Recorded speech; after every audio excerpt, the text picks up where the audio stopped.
Hurricane and storm surge watches covered much of the Gulf Coast of Florida on Tuesday morning as a system churning in the Caribbean Sea was expected to strengthen rapidly into a powerful hurricane.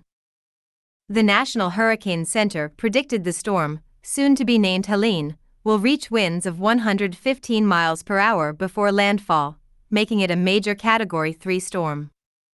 Forecasters warned the storm could bring life-threatening storm surge, hazardous winds, and heavy rain.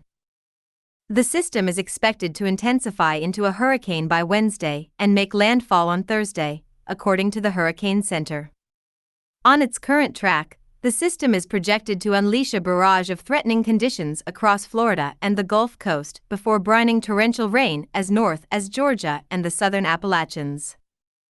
Everyone along the Florida Panhandle and Big Bend region needs to be prepared for hurricane impacts, said AccuWeather lead hurricane expert Alex De Silva, adding that the setup has the potential to become the strongest hurricane landfall in the U.S. this season. End-of-proof Florida Governor Ron DeSantis on Monday declared a state of emergency for 41 counties along and near Florida's Gulf Coast because of threats from the storm. The declaration said there's a significant risk of storm surge and flooding, particularly in areas still recovering from the elevated water levels left behind by Hurricane.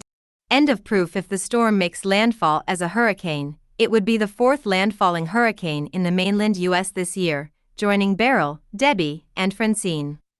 The soon-to-be-named storm was located in the Caribbean Sea early Tuesday, where it's forecast to bring dangerous conditions such as flooding and storm surge across the Cayman Islands, the Yucatan Peninsula and Cuba through the midweek.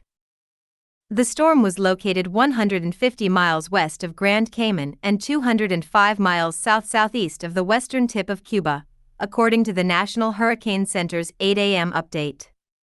With maximum sustained winds of 35 miles per hour, the system was moving northwest at 9 miles per hour.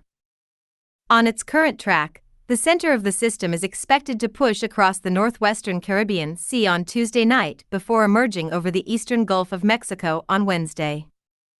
The system could dump 4 to 8 inches over western Cuba and the Cayman Islands with isolated totals around 12 inches, the Hurricane Center said, warning of considerable flooding. Over the eastern Yucatan Peninsula, 2 to 4 inches of rain was expected with isolated totals over 6 inches. Other threats include storm surge and heavy wind gusts.